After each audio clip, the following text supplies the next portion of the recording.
low post, mid post, high post, Postgame Sports.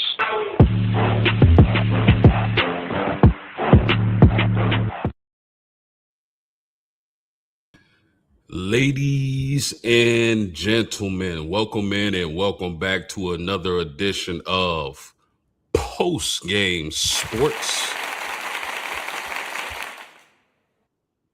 You know how we do it. Make sure you hit that like button, subscribe to the channel. We working. And I got a very special guest with me this evening. One of my boys, one of my homeboys from all the way back to elementary school. Always been a Notre Dame fan, always been a stand-up dude, always been doing great things for the community. Mr. Duke, how you doing this evening, homie? How you doing, sir? I just want to say, man, it's a blessing to be on the podcast. I see you doing great things. You've always been an astute fan of the game, a good man, good family man. Um, and your personal life and your professional life, you've always exemplified great character. And it's a pleasure being on this podcast with you, man, to talk some fighting Irish. Yes, sir. Yes, sir. I appreciate that big time, man. That means a lot to me coming from a guy like you. We got Corey Boyd in the house. We just waiting on him to jump on. He'll be on any second now. But man, just let the people know, man. How long have you been a Notre Dame fan?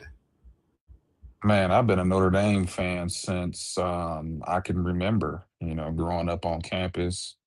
They used to run an NYSP program, which is the National Youth Sports Program. So, coming from the projects, they used to come to the community and pick up, at-risk youth kids like me, and we used to do sports camps during the Bob Davie era.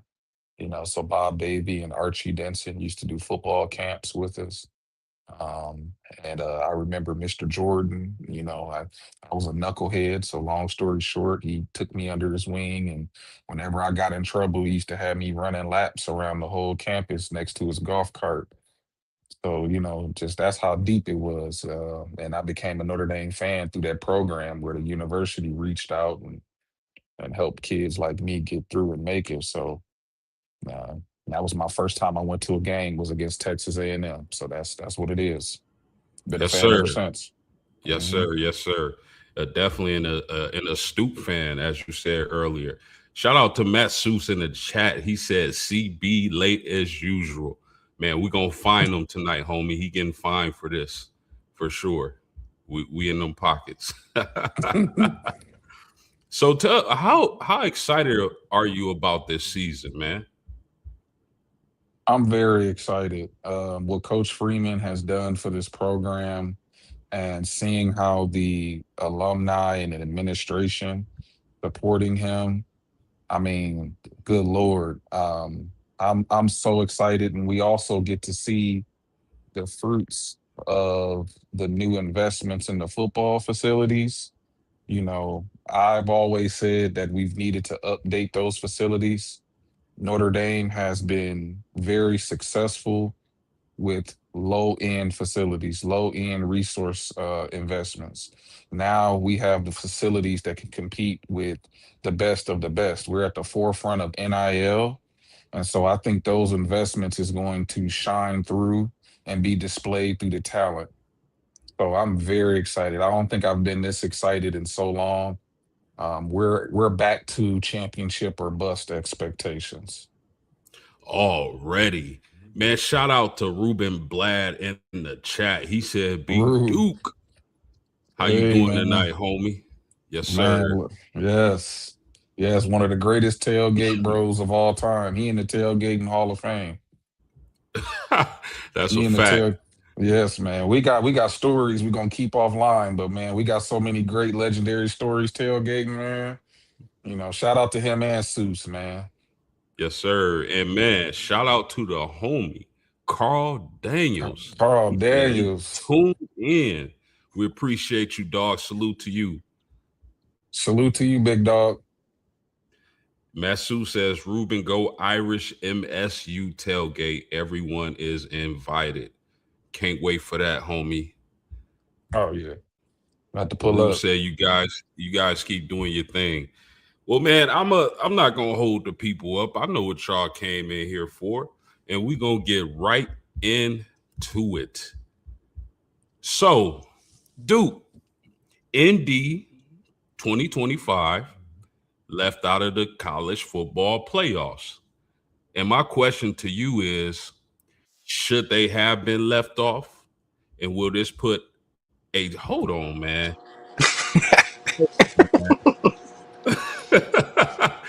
Shout out to the homie Made Corey. it. Boy, what it do, man? Not much, man. Just busy day. So I apologize. Yeah. No apologies needed, You man. good, We bro? just happy that you all here. And Mm. listen, if they invited me to a debate team and I got to bring two other Notre Dame fans with me, this is the debate team right here. Straight up, we not losing to no We other not fan base. we not taking no Nah. L's, man. Nah. Mm-mm. Corey, man. I'm so excited to see y'all. This is so dope. We got the homies in the chat. We got Ruben Blad. We got Matt Seuss. It's for We the got killer Carl, bees. the Killer Bee. we got Carl Daniels. Oh my goodness, man. We got the Chicks Dig the Irish. Salute to you, homie. I watched your live earlier. I appreciate you being here, my man. But I mean, I wanted to get right into it, if that's okay with y'all. And I'm gonna start with you on this, Duke. So we're gonna pick up where we left off at. 2025, the Irish left out of the playoffs. And my question to you, Duke, is should they have been left out? And will this put a chip on their shoulder? Um, Absolutely, we should not have been left out of the playoffs. When you have a situation where, of course, you got the two G5 schools that's automatically in, I feel like the media tried to backdoor and cancel Notre Dame out for financial reasons with them and the NIL and being an independent. It was all politics. When you look at Alabama's resume and how they've lost so many games, and then you see how they get held to what -2 yards rushing in the SEC championship, they got completely dominated in their championship game. They tried to make it seem like it was us versus Miami of getting in when really it should have been between us and Alabama. And I mean, when you have guys like Urban Meyer and Nick Saban, when you got guys like that that's saying we should have been in, you can't tell me we was not one of the best 12 teams in the country. And so we absolutely got robbed. We should have been in, and I think we're gonna make everyone pay for that. No doubt about that, man. Shout out to Ruben back in the chat. He said, gotta leave no doubt that they name a starter at RB. I think it's gonna be Aeneas, but we Mm-hmm. gonna get to the running backs. Hold that thought, Rube. Shout out to man, I don't even want to butcher your name, sir, but how you doing tonight? CB, same question, my man. Should Notre Dame have been in the playoffs in 2025, and will this put a chip on their shoulder? 100%. They shouldn't have. They shouldn't have been left out. To me, it was all political. Like I hate to play that angle because everybody's gonna be like, "Oh, Notre Dame, you're not in a conference, you don't deserve it." But no, like it was like if you look back, they were the ACC was playing Miami versus Notre Dame 24 to 48 hours straight before, so that way they could leave that fresh in everybody's mind that they won. But I'll just to kind of go off of what Brandon said. They, I kind of knew I knew something was up when Alabama like should have lost to Auburn. Like once I saw that they beat Auburn, I was like, I got a bad feeling about this because I was like, if Alabama loses, I'm not worried at all. But but yeah, so like to me that had a huge impact on that, and I don't think that they should have been left out because I mean, yes, we weren't playing the greatest teams at the end, but we're doing what we should have been doing. Like if you're that good of a team, we're beating teams by like 70, 60, 50, 40 points like each game. So and then to finish off the question, you said, will it have an impact this year? Absolutely. Like if you watched, I mean, you could just see it in Freeman's face when they got left out. He was just sitting there like in shock. So, and then the first thing he kind of was like, leave no doubt.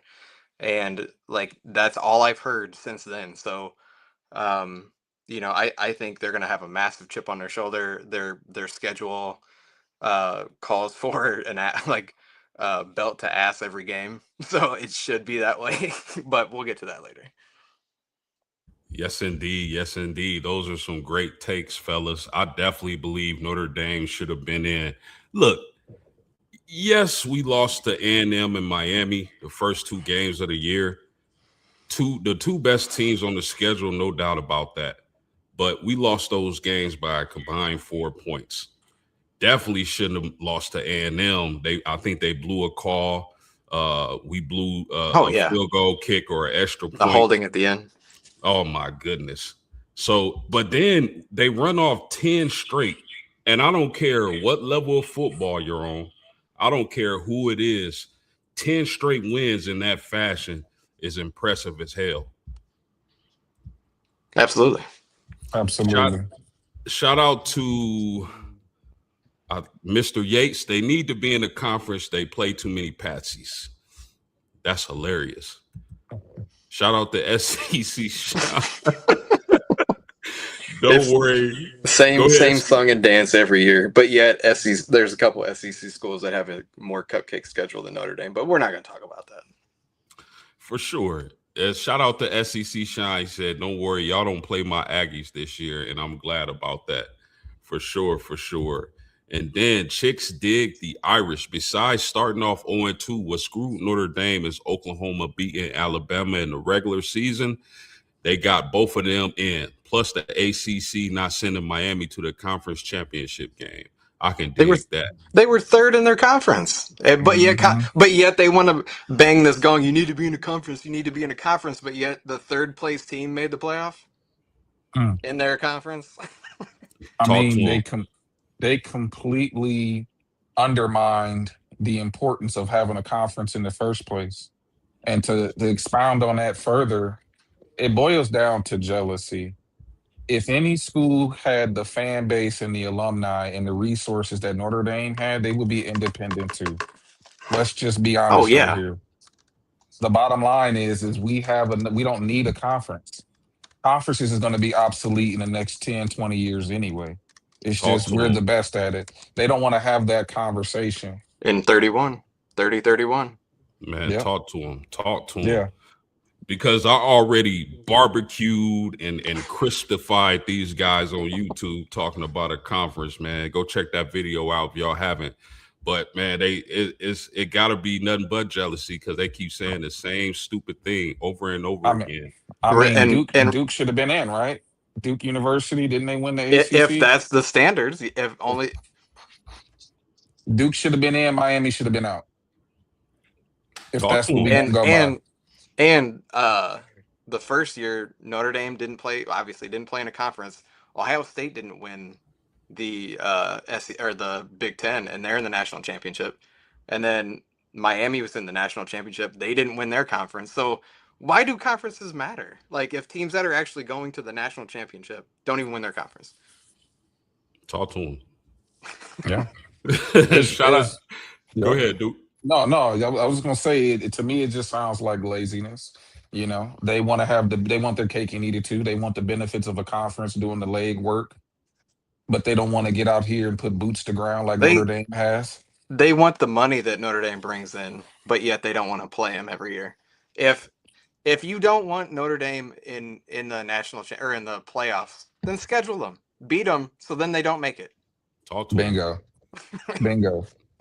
But shout no, they don't want to schedule them. They sure don't, man. We seen that all summer. Shout out to Carl Daniels. He said, "Can't wait for the season to start." I'm with you on that, bro. In the chat, he said Miami, I don't think has won the ACC since 2010. 10. Mm. Wowzers. Let's not forget they dropped that game to SMU. Yeah, No they one lost. wants to They talk lost to about two that. teams. They lost to two teams that weren't even ranked. That wasn't even ranked. Louisville and SMU. You know, Facts. Facts. but God forbid we have SMU on our schedule, and I guess that's a cupcake. Yeah, They beat the runner up, for the national championship. So pick and choose. What is it going to be? yeah. Crazy. It's whatever narrative fits. It's whatever fits their narrative. All facts, man.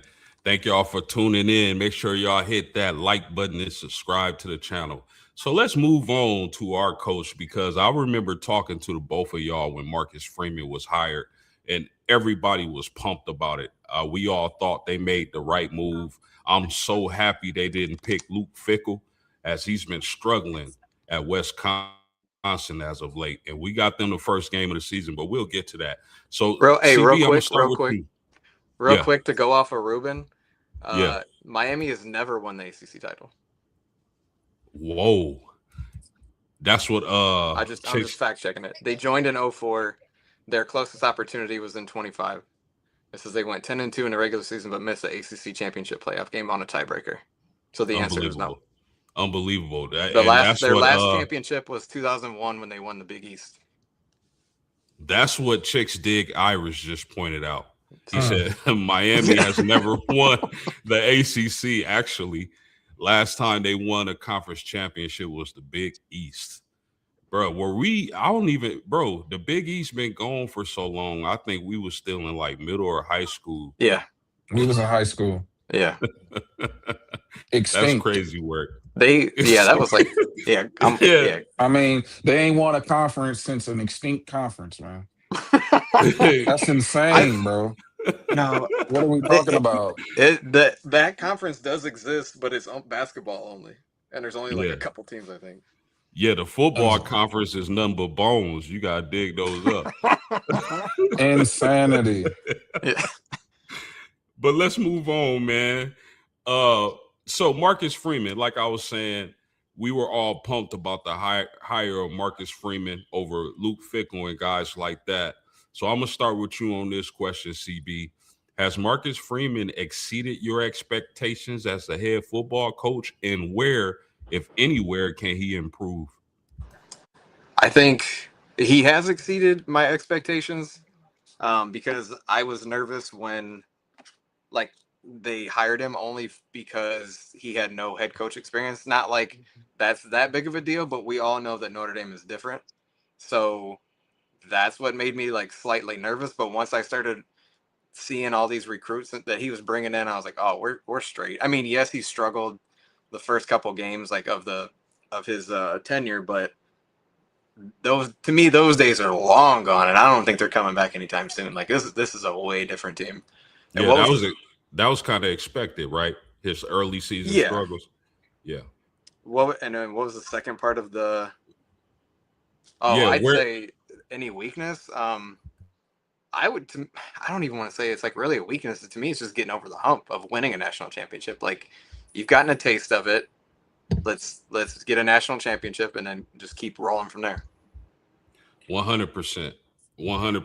And before I go to you, Duke, I like to call Marcus Freeman Soul Glow, man.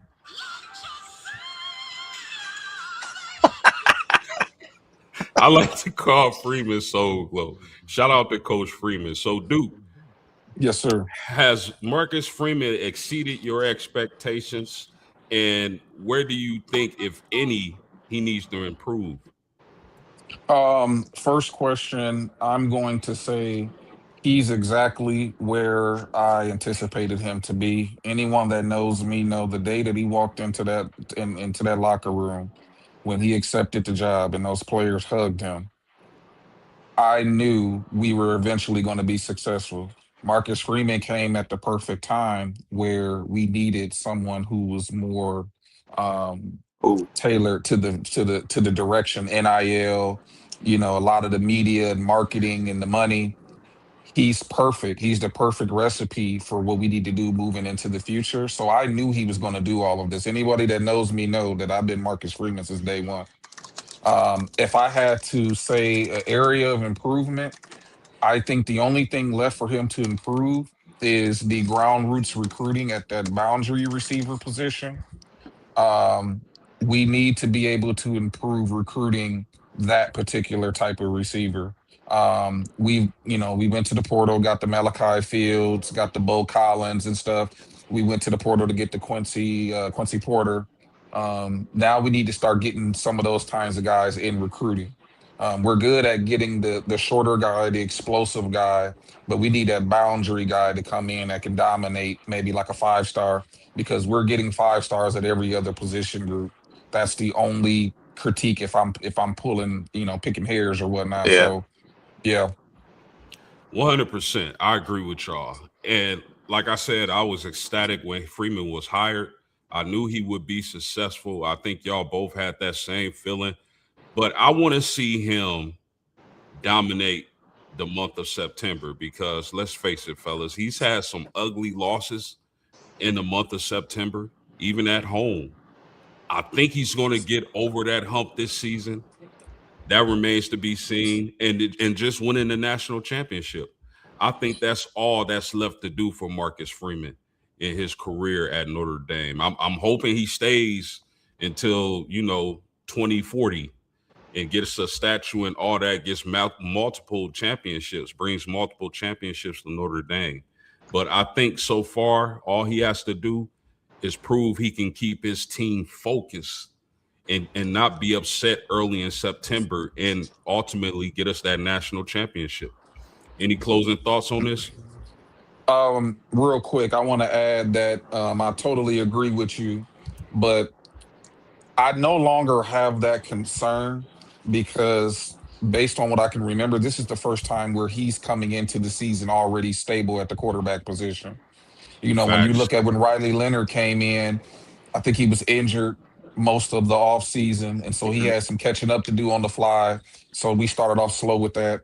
Last year, CJ Carr, first game ever at Miami, night game, as a freshman, and then turn around and play a good Texas A&M team. That's kind of difficult. You go before that, you got the Drew Pines and the Buckners. He never really had true stability at the quarterback position starting the season. And so it's going to be, I think that's going to be corrected going into this season. He did have Hartman. I think that was Yeah, his first year, Hartman. Yeah, but I don't think the receivers were that good. Like yeah. it. That's why I think he got rid of the guy from Clemson. I can't Chancey Stuckey because you'd see Hartman just like holding the ball and you're like, come on man, let it rip. But then you watch tape and you're like, these dudes ain't open. They're not Yeah. getting open. Yeah, y'all bring us Yeah. some really great points, man. And again, that's a great segue for the next topic because we're gonna get into these quarterbacks at the University of Notre Dame. And y'all see I got the depth chart pulled up on the screen for y'all to view. So, and I'm gonna start with you on this question, Duke. What are your expectations for CJ Carr? Second year under Mike Denbrock. He got that experience as a starter last season. What are your expectations for QB1 this year? Definitely in the Heisman Trophy conversation. I believe we're going to have an improved offensive line. We have a stable of backs, and most importantly, we have a very deep receiving core. When you bring in multiple 5 star recruits and you pair them up with Jordan Faison, who's now dedicating his full time to football, this man has been torching DBs and torching college football, uh training part-time, cross training between two sports. Now 100% focused on football, so he's going to be a monster. The great house, who is healthy, looking good in camp. He has a plethora of weapons, elite offensive line. I'm excited about Ian Premer, who Denbrock referred to as a freak of nature. Our offense coordinator Denbrock don't give compliments that often. He very rarely gives compliments. And so when you have that kind of firepower in year two in the offense, you go out there and you're the MVP of the Manning Passing Academy. You're outshining the best quarterbacks in the country. I mean, anything short of a Heisman Trophy candidate is a disappointment. Okay, so who do you what and I'm gonna come to you, CB, but Duke, I want to know who's gonna be QB2. I know Marcus Freeman said in a press conference that the guy who's QB2 to start the season may not necessarily be the guy week 6. Who you think ultimately is QB2 for the season? That's tough. I'm I would have to say, is it Gerard? I think right now he's probably going to be in the lead due to seniority. Or no, not Gerard. Who's the other the quarterback that's always been here? Hebert. Is it Blake Hebert? Blake Hebert, yep. Yeah. Yeah, right now Blake Hebert got it because of seniority, familiarity, year two, stuff like that. But I think Teddy Gerard, if once he gets the offense down packed, Yeah. I believe he's going to eventually get that number 2 spot. CB, man, what are your expectations for CJ Carr this upcoming season? Really not too much different than Duke. So I can't really add like any flavor to it, but I think he'll be in the top 3 for the Heisman. I don't necessarily know if he'll win it, but I do think that anything less than that would be a disappointment, like Brandon said. And then I think that because if I remember right, it was Hebert that was playing well in the blue and gold game. I remember we were sitting there and I joked with you, Rashawn. I was like, hey, we got a quarterback controversy. Yeah. but he was playing well. Like I obviously it was a joke, but like yeah, I thought he played well. To me, he looked like a big version of Aaron Rodgers. Just the way like his release, like he looked a lot like Aaron Rodgers to me. Ooh, that's a very good breakdown, man. I expect fireworks from CJ Carr this upcoming season. And simply it's like y'all said, like when was the last time we had a returning starter at quarterback? Second year under Mike Denbrock. Is it Ian Book? It's been that long? Like really? I think so. And it Yep. should. I think this is the first time Marcus. I think one of y'all said it. This is the first time Marcus Freeman has ever had a returning starter at Mm-hmm. quarterback Mhm. and a homegrown quarterback at that. So I'm extremely excited. I think CJ Carr is going to barbecue this year. And like Brandon mentioned, him winning MVP at the Manning Passing Academy, like I think that speak volumes. Because you think about all the quarterbacks he was there competing against some of the best quarterbacks in the nation. And you heard the praise from Tom Brady. I believe Tom Brady Oh yeah, last year that's a good said quote. he was the best quarterback in college. So I couldn't be more excited. But let me ask y'all this: if CJ Carr does win the Heisman, what do you think that takes? What kind of season must he have, like statistically? Yeah, I think he would. Anything involved Notre Dame winning anything, you're gonna have to take the leave no doubt approach, because history shows that if they can slight us when it comes to rewards, recruiting rankings or anything of the such, they're going to give it to someone else. For example, I know a lot of people may disagree with me, but I think Manti Te'o should have got the Heisman over Johnny Manziel. So I think CJ Carr is going to have to win emphatically in order to get the Heisman. If there's another quarterback that's neck and neck with him and they're in a conference and you see how they manipulate the networks and the votes, and I could see them snubbing him on the Heisman. He has to be decisive and definitive in winning that award. That's my opinion. No doubt about that. Shout out to Time in the chat, man. Salute to you, homie. I appreciate you being here. Corey, any thoughts on that? No, no, I'm just kidding. No, like, no, I think that he will have to. I don't want to say Tim Tebow or Joe Burrow it, but it's got to be something wild. But the only thing is just being realistic. Like I don't know like other I haven't seen Porter and Milan Graham like play other than the spring game, but like he's got to have good weapons around him too to help get these numbers because he's not going to run. He's not a running quarterback. So that's to me the only thing that might damper some of his numbers. Like obviously like somebody like Cam Newton or Johnny Manziel, they could rush and they can pass, and that really helps out. But he's gonna have to light it up, and like I said, obviously they are 5 stars and they should be really good, but let's see. Like I'm excited to see like what they do. Yeah, definitely. Me too, man.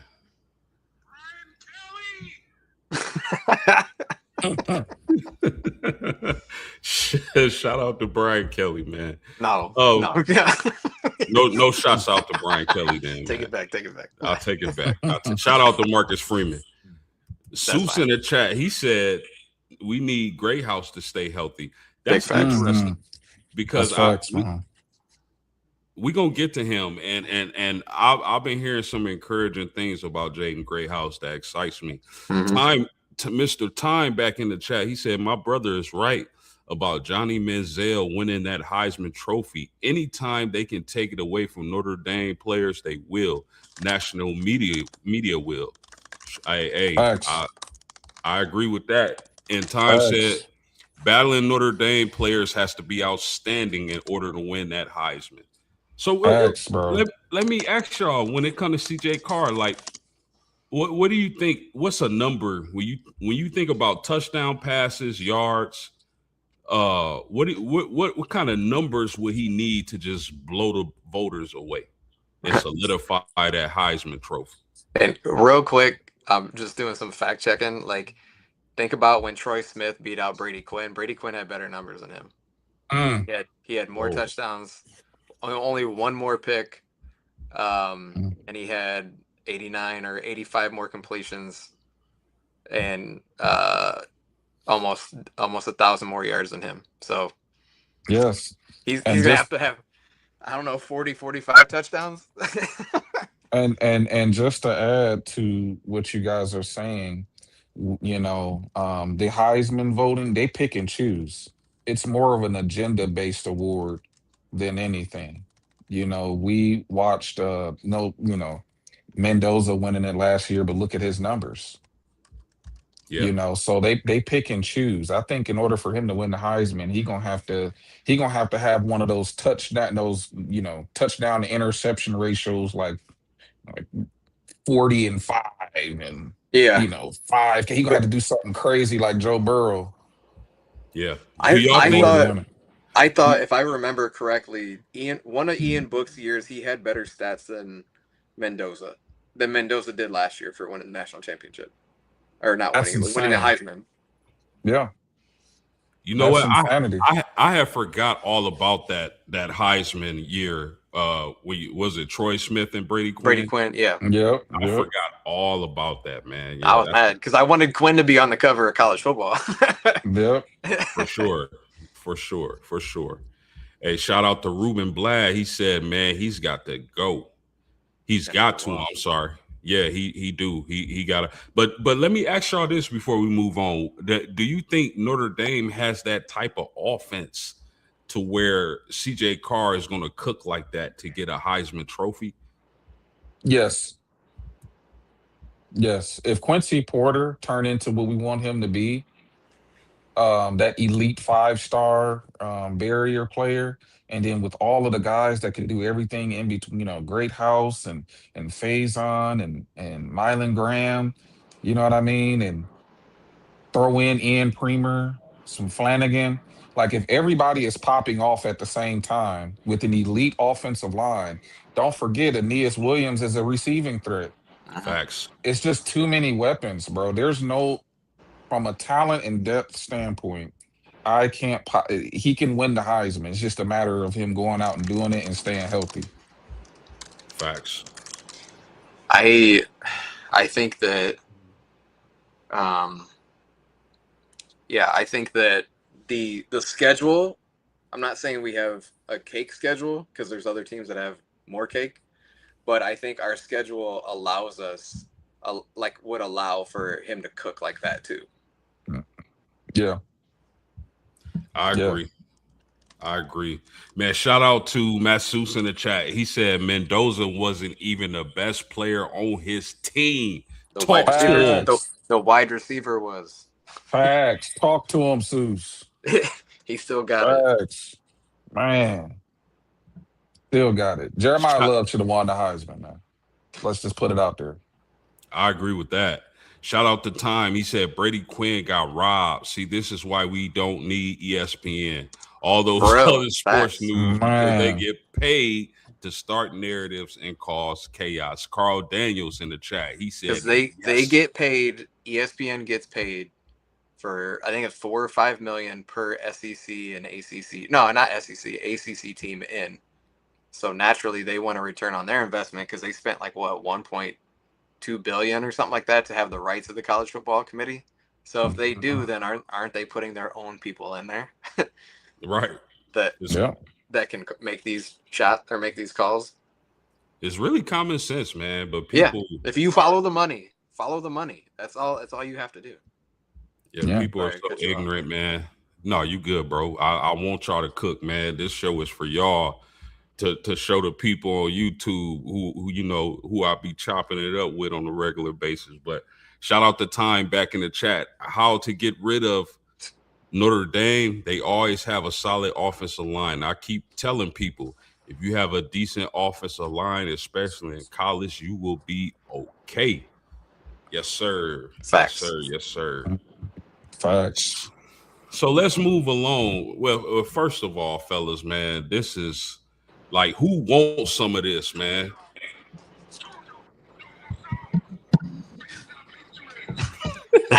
Not USC. who Mm. who wants some of this? Not USC. Who else wants some of Debo? Hey, throw Texas in there too. You know, they trying to back out. Indiana backing out. Yeah. If Notre Dame was bad, no one would care about our Oh independence. yeah. Talk to him. Period. No one would care. It's the fact that we're a threat. And you know what, Duke? When we finally win that natty, that's what I want to see, man. I want to see everybody's reaction to that, especially opposing fan bases. Because if Man, they y'all going mad now, they mad Oh now. yeah. Wait till Marcus man, Freeman get the natty, man. man. If we get a natty, they gonna do a lockdown. Yeah. They gonna lock down. They're gonna be like, hey, we gotta. They don't want that to happen. Who else wants Straight some of up. Freeman? Who else Who wants else some of wants some Freeman? facts? Well, who's Summer Freeman? Facts. Shout out to Time, man. He said, my pops always said, follow the money. It's not corrupt Mm. people are corrupt. Just follow the money. That's a fact, man. But let's move on to the next question I got for y'all. The running back room, I'm sorry. And I'm going to start with you on this, CB. What do you think the running back room is going to look like? How you think that's going to shake out? And who do you think are the main guys in this running back room? Or do you think it's one guy?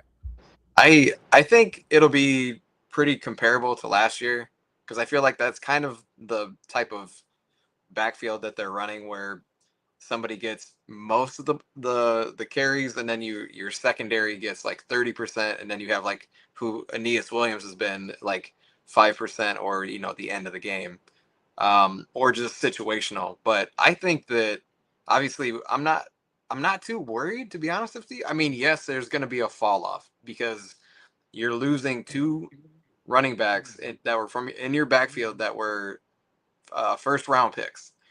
So obviously, like there's going to be some hurt, and people are like, well, why? There's not like last year. Like, yeah, they're not. It's not the same guy. But I do think that I'm fine with Aeneas Williams. Like every time he got in, I mean, yeah, if he was playing, kind of coming in like before halftime or whatever, he still produced. So it's not like he's a slouch.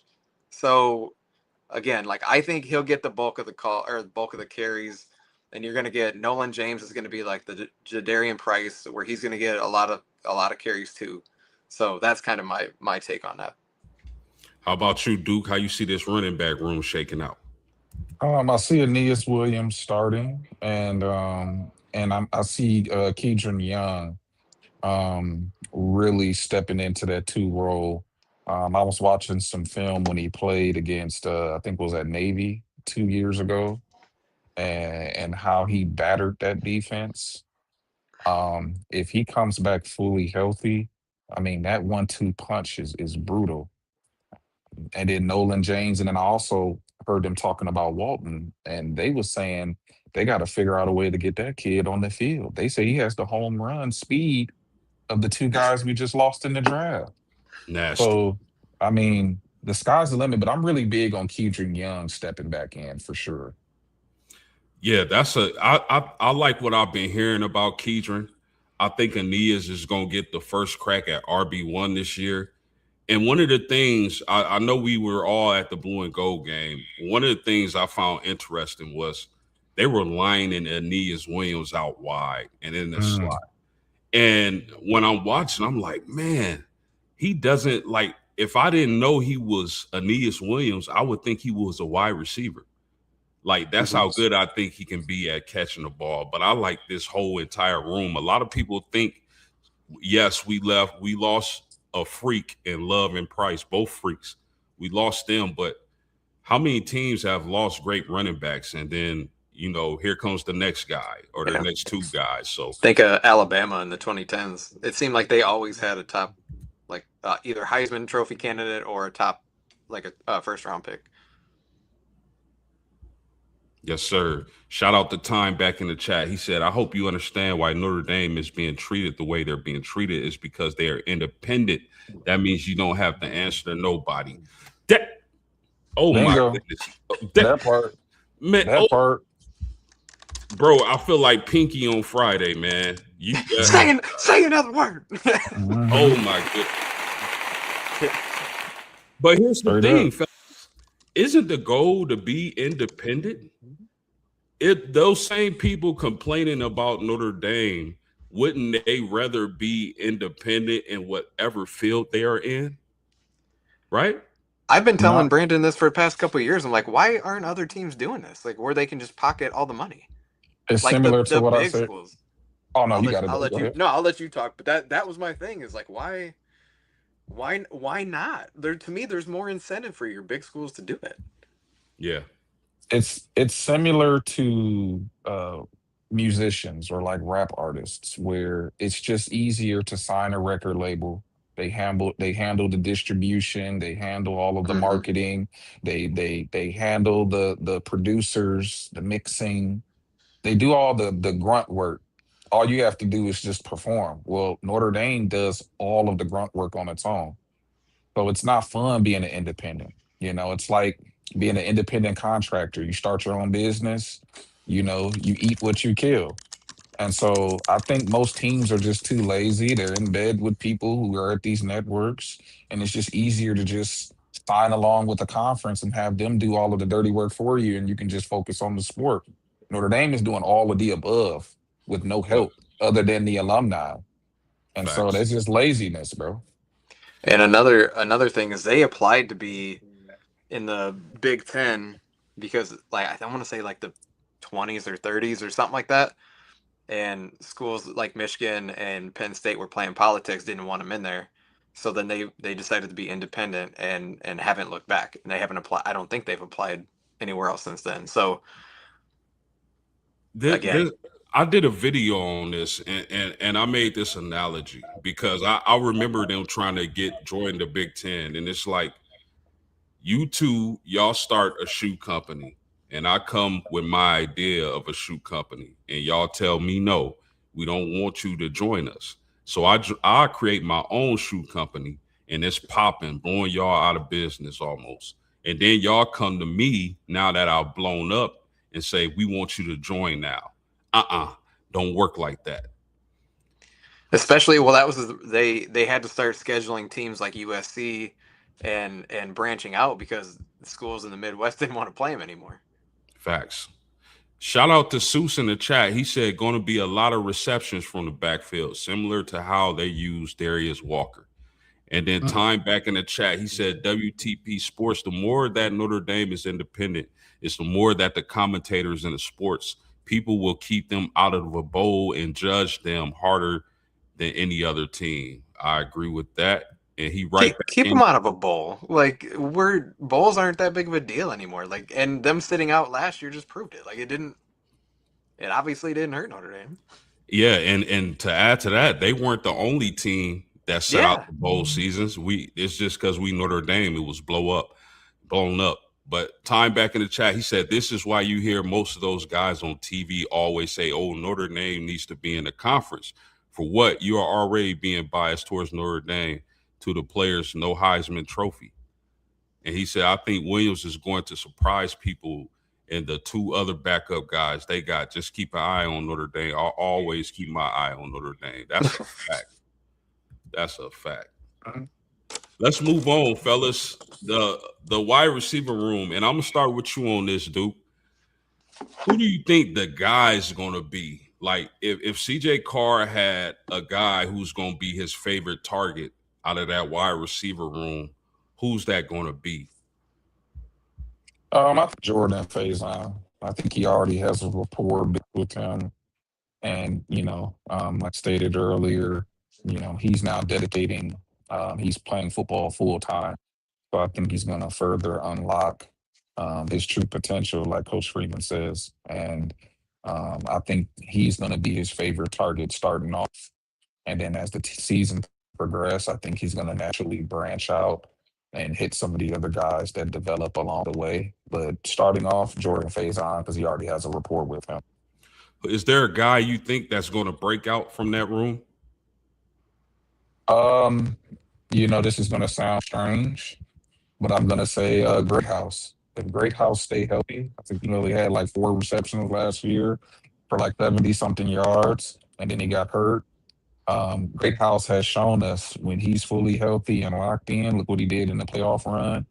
And so I think with him coming, I think he's going to probably emerge a favorite as well. Saying right to you, CB, who's the guy who you think is going to be CJ Carr's favorite target?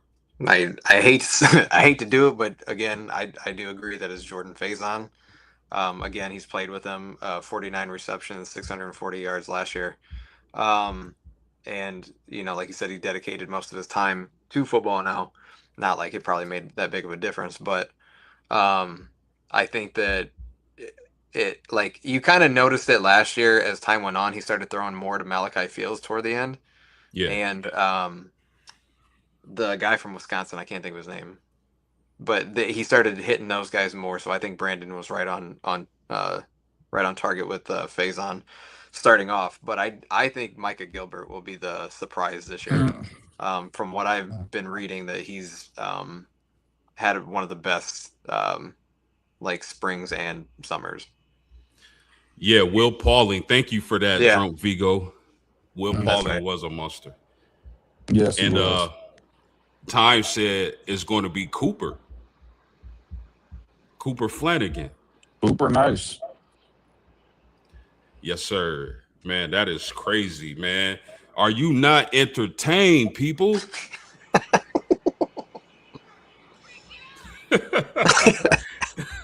Yes. Bro, so wide receivers is crazy because I know we got some shiny new toys from Ohio State that Freeman recruited himself to get over to Notre Dame, and I really like those guys. Those guys are super talented. But man, guys, I just keep thinking back to that 2024 national championship run and those plays that Greathouse was making, man, against Penn State and Ohio State. Where's that been? Like, I mean, obviously he was hurt last year, but yeah, he's got the potential to go off. And shout out to Duke, man, because I remember years ago, me and him calling our shots, and he called his shot on Greathouse. I called my shot on, what's the dude's name, man? He disappeared once he left Notre Dame. Rico Flores. Rico Flores. I called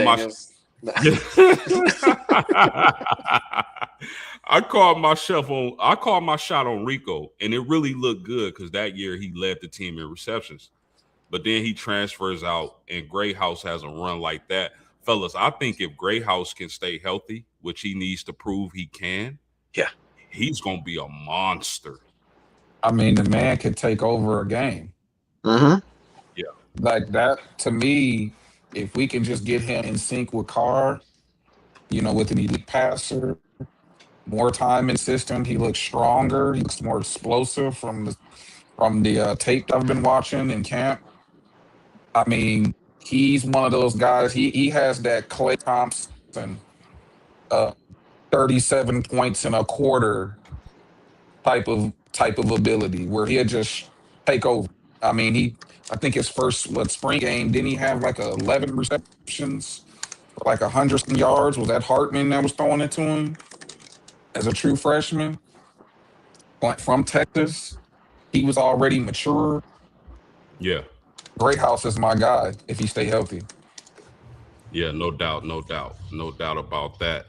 Shout out to Time back in the chat. He said, "Hey guys, keep an eye out for Jonas Walton." Yes, sir. Yes, sir. A lot of good news coming out of camp about Jonas. That's a really good one. And Rube said, "I'm hyped up." Yes, sir. We super hyped. We Man, hyped with you, man. We gonna have to take it back to high school and start playing some Little John. You dig?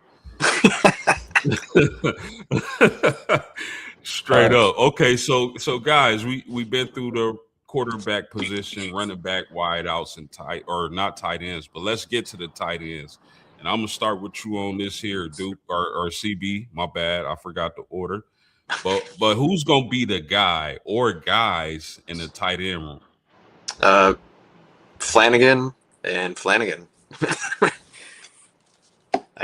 I think these dudes are gonna pop off. Like he said in the chat, keep an eye on him because we always go to tight ends, and Carr wasn't shy about going to tight end last year. So we're still tight end you. We're still gonna be tight end you. 100%. Duke, what you got on the tight end room, homie? I'm really big on Ian Premier. You know, when our offensive coordinator says that he's a freak of nature and he's already, dominating reps and doing things like that, it's just hard for me to not be focused on him. I think it's going to be similar to the Michael Mayer and Tommy Tremble 1-2 punch. I think Flanagan, because he's such a great blocker. He can seal the edge. He's going to help out with the run game, and he also can receive. And then, boom, you got that elite playmaker Ian Premier. That 1-2 punch. I'm really liking them too. What you got, CB? Are you already went? Yeah. I'm sorry. No, you're good. I like the Flanagans. I love the Flanagans. I think they're gonna make a lot of plays. But we forgot about Ty Washington. I think Ty Washington is gonna mix in there and make a few plays too. But I think once we get further and further along the season, I think Ian Primer is just gonna take over, man. That's the number one tight end in the nation. That guy, it was comparisons to him and Brock Bowers, bro. Like, Yes. really. Did you see his basketball film? I saw him on YouTube dunking on people, bro. I saw It's the nuts. light, man. I'm like, what? I just, man, I don't see how you keep a talent like that off the field, man. I just don't see it.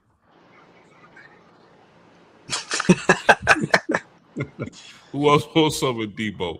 Let's move on. Who else wants some of Premier? Who else wants some of Premier? Yes. Shout out the chat. Shout out to Time. He said Coop. He said Notre Dame is known for throwing to the tight ends. And then Ruben back in the chat, he said, "You remember when the Irish came back and won the Bourbon Bowl?" Yes, indeed. I do.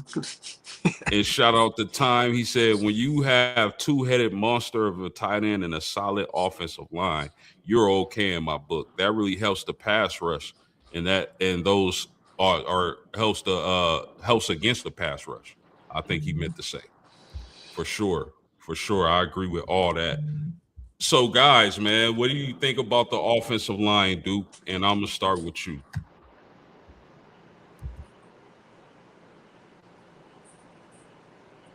He's stunned. Did he? He was thinking.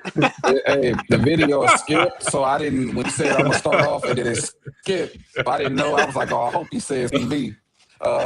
Can you please re-ask that question, man? Yeah, I got you, dog. What do you think of Notre Dame's offensive line, man? What are your expectations for the old line? When you hear the coaching staff, um, when you hear the coaching staff rave about our offensive line and depth, I think it's going to be even better than last year's. Oh yeah. And that's not even including Jagasaw. And so they're saying Anthony Knack, he's drawing comparisons to Zach Martin at the guard position. Wow. It can't get any better than that. I'm very excited about Will Black at the left tackle position. Gilby Lambert at the right tackle position. You got two elite 5-star bookends, both 6'7", 6'8". I mean, this is I'm so ready for the season to start. Let me let CB cook, man, because I'm hyped right now. It's No, crazy. I mean, I don't really have much to say other than I think they should be one of the top 10 offensive lines in the country. Um, I mean, well, as long as they can stay healthy, that goes for every position. As long as we can stay healthy, because it's a long season, we should be barbecuing everybody. But I Yeah. I do think that I don't have like the deep knowledge like Brandon does on this, but on paper, I think that they do have one of the top 10 lines in the nation. Yeah. I think they're going to have a top 3 offensive line in the nation. I For think they'll sure. be in the top 3. Yeah, and you know what's so crazy about this offensive line? It's mega talented, and their best offensive lineman may not even play this year. That's the crazy. They saying Jaggers. They think of Jagasaw with the names of the top offensive linemen that's come through Notre Dame in the last 20 years. That's how high they think of Charles Jagasaw. Uh, Shout out to Time in the chat. He said Notre Dame always have a solid offensive line. Always, already. He said, and they don't have any seniors. They have all young offensive linemen this year. Notre Dame always have a solid offensive lineman. And then he said, uh, that's crazy if their best offensive lineman is not playing. Yeah, man. I mean, Charles Jagasaw, look at that Penn State game back in 24 in the playoffs. You Mm. remember how Notre Dame's offense couldn't do anything in the first half? Then they insert Charles Jagasaw in the second half, and all of a sudden, Love is running through holes, giant holes. Price is running through giant holes, Aeneas Williams. So that dude's a difference maker. And I'm only thing I can hope is that he gets himself healthy and back to where he can play football, man, because that dude is an absolute stud. Mhm. Any closing thoughts on the O line, fellas? We just have an embarrassment of riches on that offensive line. Even though we've historically been great on the line, it's even crazier that I think we're even better than Yeah, historically. I would That's agree the to that. crazy part. I mean, we have literally almost all 5 stars across the board. Yeah, What other team can say that? yeah. You got anything else on the O line, CB? Nah, I'm good.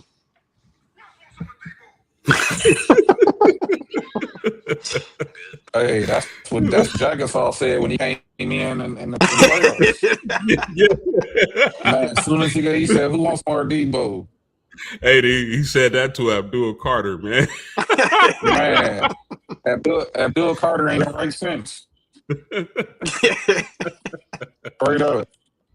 For sure, man. Shout out the Time, man. He said Notre Dame going to be dangerous. They didn't have that many seniors last year on the offense. Let me tell y'all something about Notre Dame's roster, period, and especially on defense as we get into the defensive line, right? All our starters and contributors played in that national championship game run. The whole play, all those guys contributed in that playoff. And all those guys are going to be starters or major contributors this year. I think they returned like 90% of their production, if I'm not mistaken. And I got the stats pulled up. But shout out to Ruben Blad, man. He said it should be a great line. And then artistically incredible. What a name. Says, sup, fellas. How do y'all feel about BYU game? It could be the biggest game for BYU in a long time. We're going to get to the schedule. Stay with us. Stay tuned. Stay locked in. I was ready to go off too. We gonna get into the schedule. I know you ready. I know you itching, but we got to get to these rooms, man. We got to finish out the defensive rooms, and we can get to the schedule.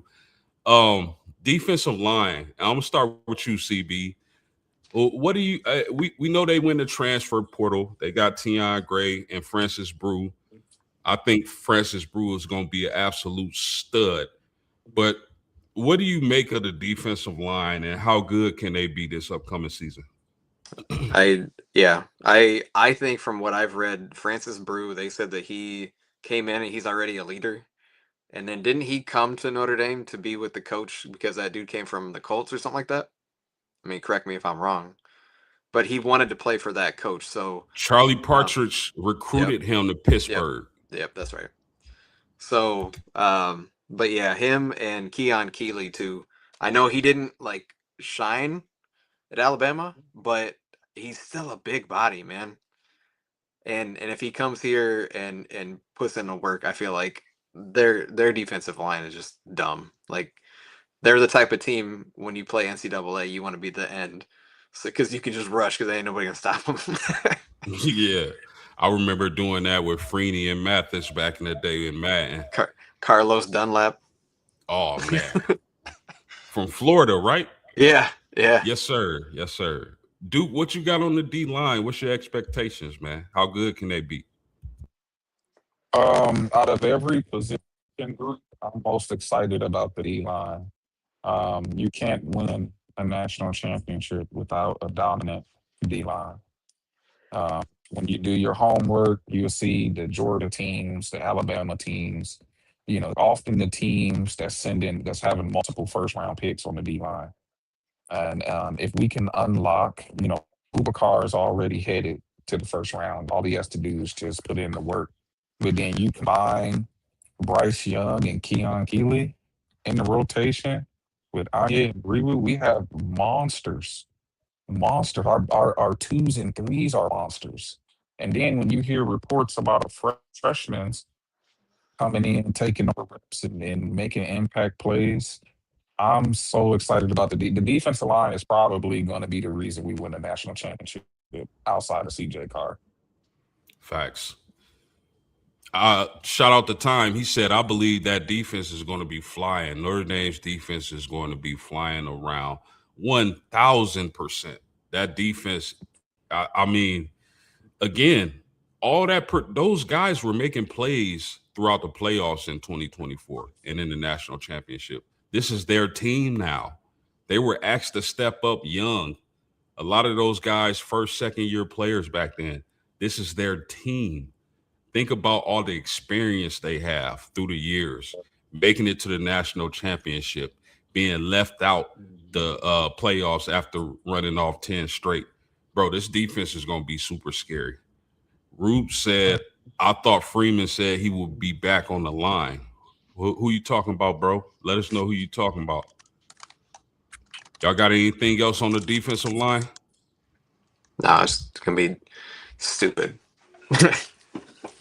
Nah, man. I think we have multiple first rounders in rotation. I think we're gonna be great. Ooh-wee. Hey, when was the last time we had a first rounder on the D line? Ooh, man. I'll look that up. Bryant Young. Bro, are you kidding me? Corey Minor. No. Was it Tuck? Tuck was like, you said first rounder. You said first round. I don't know if he was he first round? You said Tuck was first round. Yeah, okay. When last time we got a first round pick on the D line? Foskey wasn't, Tuck wasn't. I'm thinking about Brian Young, like CB said, man. It got to be Brian Young. Wow. Ronaldo win. No. Yeah, Ronaldo win. 97. Tuitt was second round, and Okwara was third round. Unbelievable. Let's talk about the linebackers, fellas. What do y'all think? I'm gonna start with you, Duke. What do you think about the linebacking core at Notre Dame? Man, again, so much incredible depth. I mean, Coach Freeman has turned. I mean, I'm gonna go off on a limb and just say we're about to be linebacker you. Period.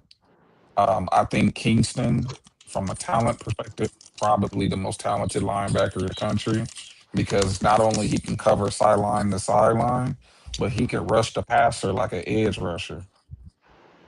You Yeah, know, and so when you got guys like that, and then of course Big Bowen, the leader, the heart and soul. I mean, you combine him. We still got Sneed, who is a five-star athlete in himself. I think he has something to prove. Osbury, they said he going off, but the one I'm very, very excited about is Madden Faremo.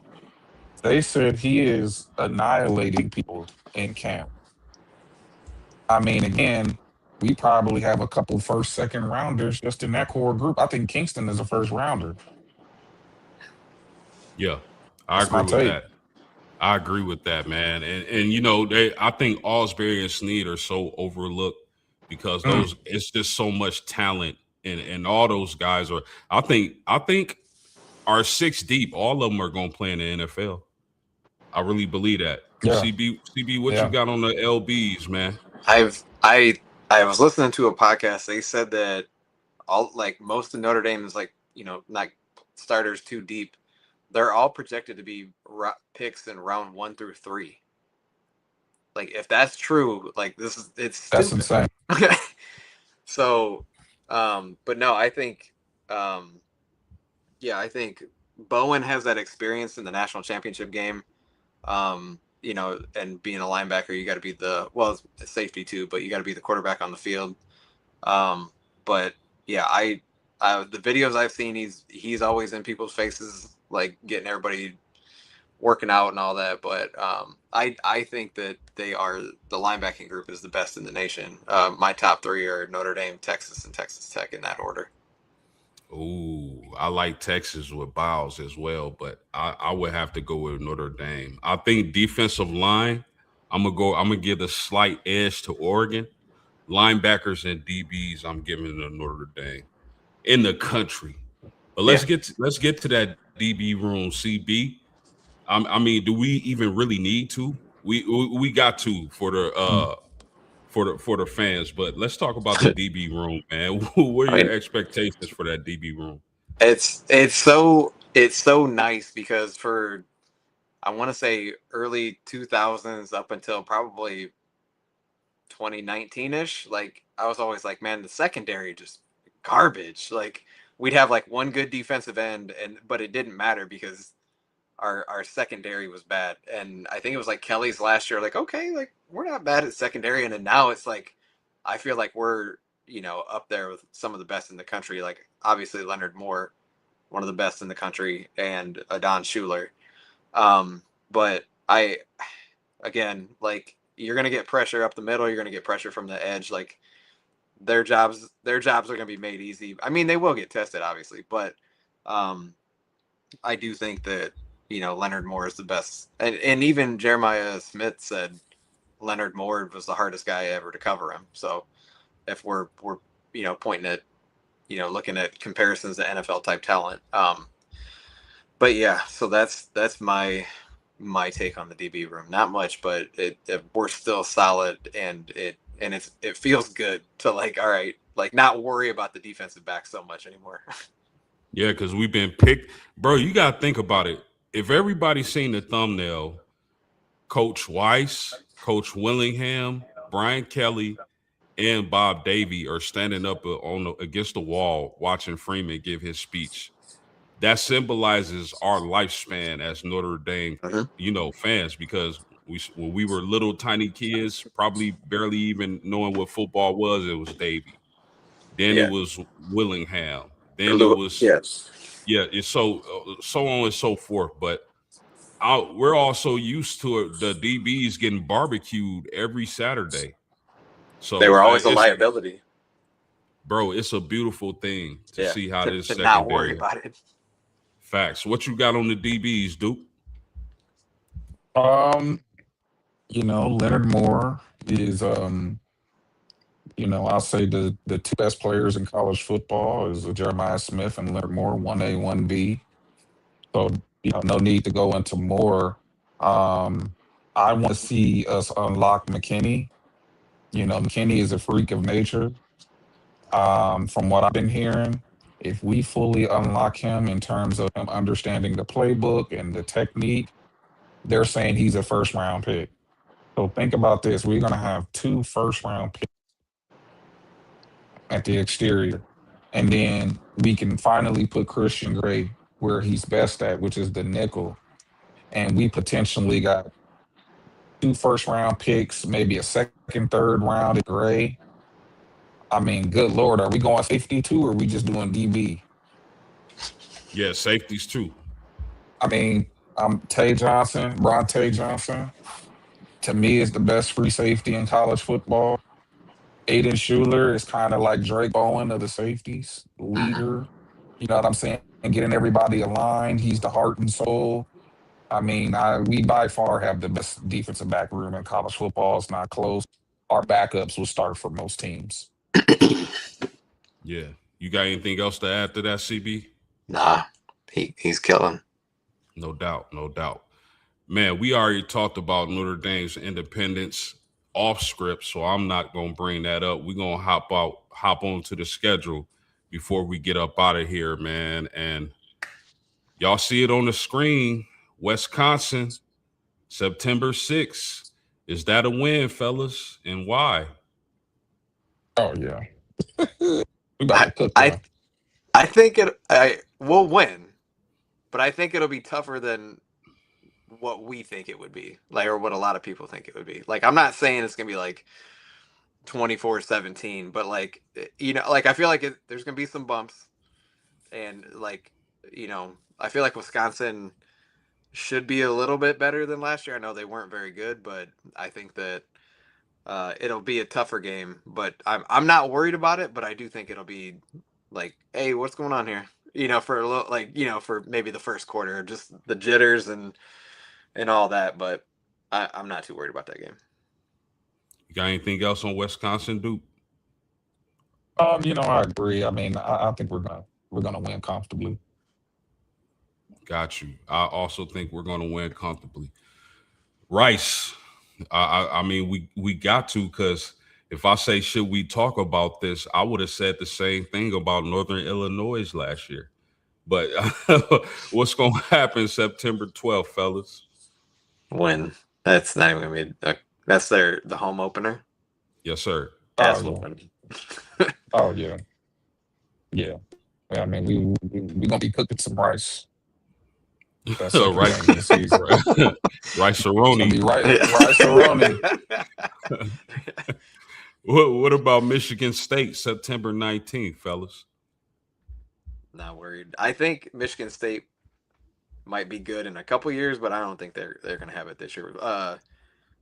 Fitzpatrick is a good coach, because I mean, he always gave Notre Dame in the Brian Kelly era tough games with Northwestern with less talent, but I do think that obviously it's gonna be a win, but they're gonna be better. They'll be better, but I'm not worried. Yeah, facts time. I agree. So at Purdue, anything to see here? 60-0. I got six. You can start. Go ahead. You can start doing something in the middle of the third quarter, like, and just keep walking in and out of the room. You don't need to sit down and watch the whole game. Oh yeah, yeah. We gonna take that big drum home with us. We're gonna beat them so bad. Yeah, man. That stadium gonna be bare. Or all Notre Dame fans. Yeah. So at NC, man, they traveled to Chapel Hill on my daughter's birthday, October 3rd. Bill Belichick got anything? No, No. not enough talent. Funeral music. Yeah. Yeah. They're an embarrassment. No. Yeah. I haven't really paid much attention to them. I mean, I think if the only reason this game is close is because Bill Belichick's got something up his sleeve, but I think talent's gonna take over in that game. for sure. Stanford, October 10th. Win. Man, When now he's. this. Go ahead. Go ahead, dude. Oh You no, I said was saying easy money, easy money. He easy hates money. Stanford. No. Stanford was playing a little dirty last year, that last Yeah. game of the season. So Yeah, man. I hope they It's barbecue their ass too. Man, when real he put that quick, knee, when like, he put that knee in Love's ribs, man. yeah, because I was hoping he was gonna go off for like 300 yards and win the Heisman, and then he Yeah, did that, and I'm like, he ain't even yeah, gonna play. yeah. But it's crazy to like go back to like thinking about like when Stanford had Shaw and Harbaugh, like how Yep. good they were, and like you look at it now and like they barely look like they put 100 people in stands. It's wild. Bro, this is why I can't stand these idiots who just say, oh, Notre Dame has a soft schedule. Bro, look at these teams. There was a point where the majority of these teams on this schedule were elite, and they probably were elite when they made this damn Yeah. schedule. Uh-uh. But October 17th, fellas, now this is where the competition rises, because me personally, I think BYU is going to win the Big 12 this year. So Notre Dame travels to Provo to play BYU. We got this game because USC snaked their way out of the schedule. So what do you guys think is going to happen at Provo? I trust Marcus Freeman in big games. I think back to the Texas A&M game a couple of years ago, hostile territory, night game. This is where Freeman shines. We're going to be mentally tough as long as we're healthy and CJ Carr is upright. I think the game is going to be too big for BYU. We about to stimulate their economy. They about to they straight up. We about to bring in the most money. Where they in the state of Utah? Yeah. Yeah. Yeah, everybody gonna know where BYU play at because we about to play them. Yeah. So we giving them a stimulus package. Be ready for that game. I say dub. I don't know. Like I'm not worried about BYU. Like Mhm. I don't think their quarterback is that good. Like I'm watching him play, like he's more of like a running back that can pass. I don't Is know, it and Bachfire? that's a Is very it, small sample size that I saw. So if I could be completely wrong, but I was just like, what?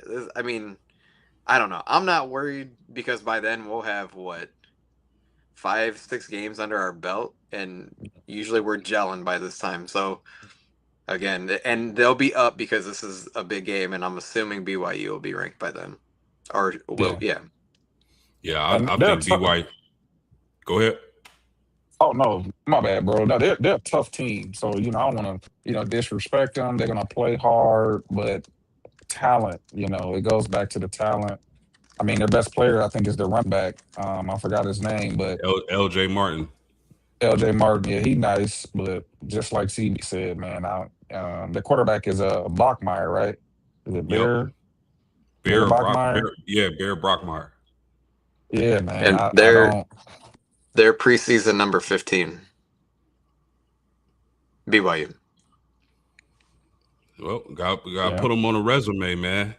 What yeah. what Navy October 31st? What y'all got, man? I think a lot of people, they don't realize how tough Navy is to prepare for, and Navy can pop you if you're not ready for that offense that they bring. What do y'all think happens October 31st? Again, I go back to talent. I mean, even if it's a tough game, like the Charlie Weiss era and Brian Kelly era, I feel like they used to struggle with Navy because in my mind, I'm like they're not that good, and then we're like, why are we tied going into halftime, or why are we down? But I don't feel that way anymore, and I'm not worried about Navy. They are again, like you said, tough to prepare for, but they're one dimensional. So if you stop the run, you force them to pass. We got the best secondary in the country. Try it. Yeah. As long as we take them serious, it'll be an easy dub. Yeah. It's when we don't. That's when they sneak up on you and beat you. So again, I don't see Marcus Freeman taking his eyes off the prize. I'm with it. How about now? Now this the game everybody waiting on. and preparing for. I heard a lot of people say this might be for the number one overall ranking in the polls come November 7th. This is where our secondary is going to be really tested with Malachi Tony and Cooper Barkate.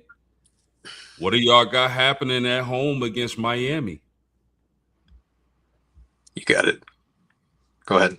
I mean, the motivation, all of the banter. One thing I got to take it back to the excellence of Marcus Freeman.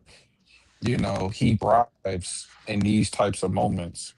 All of the chatter, all of the talking. This is probably going to be a career defining game. It's a legacy game. That's a good point. And yeah, and seeing how he got a team ready for the playoffs a few years ago, big time games like this. To me, this is where Marcus Freeman is most comfortable. And I think the team is going to exude his personality in that game, and we're going to win because we're going to want it more than him because we've been getting disrespected by the Miami fan base since we lost. So I say we win by at least by 14. Whoa. I hope we put up 100 on Miami. Like I hope it's like Stanford, but they just keep the starters in like the whole time. That the way everything ended, and I just didn't think even last year Miami was that good, and then they go to the national championship, and I'm like, all right, this blows my take on it, but I don't think they're as good as last year, but they only beat us by 4, and that was like Carr's first game on the road. Like I hope it's like 10 degrees out, snowing, because them Florida boys are gonna be. You seen when Florida State and anybody else comes up here and they're like, you see them like that. Like I'm not. I'll be honest. I'm not worried about that game. Shout out to Artistically Incredible. He said College Game Day will probably be there that day. Oh, 1,000,000%. Oh, yeah. For sure. Oh, yeah. Go ahead, CB. I was going to say they have them. They already have that as like on the list of top games of the year. Hey, Time said, what is a stimulus? Man, they about to make so much money off of us being there. They gonna inflate all the prices at the bars, the hotels, the restaurants. They're gonna promote generational wealth. Yes. They're gonna start charging people to use restrooms. They're gonna charge for everything. Yeah. Now here it gets a little tricky because I feel like this is a trap game between Miami and SMU. We got Boston College November 14th. They played us tough last year in the first half, but then we took over in the second. What y'all think about this BC game? I don't see anything really any different. Like the last time they came to Notre Dame, it was you could barely see the players. There's so much snow, and we just belts to ass. So it's like, why? I don't think it's gonna be any different this time. It's gonna be like playing Stanford again. Pretty much. Yeah. And we're gonna be at home this time too. Yep. Yeah. And it's late November. Oh yeah. Another dub. How about SMU? SMU comes to town the following week. Kevin Jennings at quarterback, Rhett Lashley at coach. What do y'all think happens in this game? If there's a trap game, it's this one. If there's a trap game, it's this one. They represent ACC. They're gonna come in with a lot of pride, especially when we beat Miami. They're gonna have the pride of the ACC on their backs. We got to watch the officiating, but that could be a trap game. I still think we're gonna win, but that's gonna be one of those teams where I'm like, all right, after the first quarter, I want us to be comfortable, and then we kind of ride away with it. Yeah, I would agree that if there is a trap game, it's that, but it's at home. I'm not, and their SMU is Dallas, so again, late November, more than likely the weather's gonna be shitty. So again, I'm not too threatened by it. I even doubt they'll be ranked by then. How about at Syracuse, final game of the regular season against Steve Angeli, fellas? Angeli's been looking good when healthy at Syracuse. What do y'all got happening in this matchup?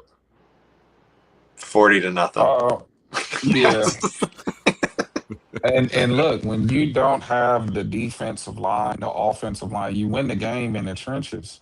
Yeah. So no matter what Angeli do, if you ain't got the hogs up front to control the line of scrimmage, there's nothing he can do. I agree. Shout out to Artistically Incredible. We appreciate you, man. He said, yeah, us people from Texas don't do well in the weather. That's for sure. So Yeah. Go ahead. It's funny. CB. I went to Houston a couple years ago, and it was like, I think it was December, and I didn't have a jacket on. I just had a hoodie on, and everybody else was all bundled up in jackets, and they're like, you from the north? I'm like, yeah. They're like, this don't bother me. Yeah. And you know, one thing to think about, Miami doesn't win at Notre Dame Stadium. They just don't historically. Notre Dame historically doesn't win at Miami. So that's something to think about. So we got Notre Dame going undefeated. I do. Yeah. Yep. Notre Yes, Dame sir. will be undefeated this year. Miami is 1-8 at Notre Dame. Pitiful. What do y'all say to people who claim Notre Dame has a soft schedule? Again, it's just more cope. They need to find excuses to justify their hatred for Notre Dame being independent because there's no outright. Teams have been manipulating schedules and fixing it to get to the postseason forever. And so we have a commitment with the ACC. I think we played like 6 games. Yeah. You know, and they choose the 6 teams. They choose the 6 teams. Is it Notre Dame's fault that the teams in the ACC suck? No. Exactly. Like, why is It's it Notre not. Dame's fault? It's not. Talk to them. You know, Tell so I don't. them to join a conference, they do, and then it's like, oh, you play in the Wake Forest. Like, that's their fault? Like, do you think the SEC would be like, hey, Notre Dame, come, you can play us. You play 6 teams. Those teams don't want to play Notre Dame in a out-of-conference schedule? Yeah. Facts, man. Well, man, this has been really fun. It has been a pleasure, man. And I am so thankful to these 2 gentlemen for coming to the post and rocking with the homie, man. Anytime y'all want to come cook, y'all more than welcome. I would love to have y'all on more, but I know we all got busy schedules and different lives, so it's all good. Duke, you got anything on the way out you want to mention? I'm just gonna say, man, shout out to Coach Freeman for making Notre Dame cool again. Yeah. You know, we're diehard fans, so we're gonna rock regardless. But the way he's elevated this program in the mainstream, he's made Notre Dame cool again, and that's the name of the game. NIL, TV contracts, marketing. We got the new facilities. You know, we finally get to live out our dreams as Notre Dame fans to see us win a championship as adults. It's only a matter of time. If it's not this year, it's going to be the next year. I say we at least get 1 or 2 in the next 5. That's my take. Already. What you got before we get up out of here, CB? Nah, I just say that this is the first year in a long time that I can say, like, I expect to win a national championship this season. Like, in the past, it's always been like, we got a shot, you know, if we play well, or, you know, we don't start slow, or, you know, the Brian Kelly teams show up with, you know, deer in headlights, you know, those type of things. Like, if those things don't happen, we got a shot. But, like, top to bottom, this is the most complete team we've had since I can remember. So I'm just really looking forward to the season. And like I said, I'm not worried about the schedule. Like you said, just win your games and everything will play out the way it's supposed to. Man, I appreciate y'all, but we about to get up out of here. For Duke, for CB, and myself, Postgame Sports, we out of here. Peace.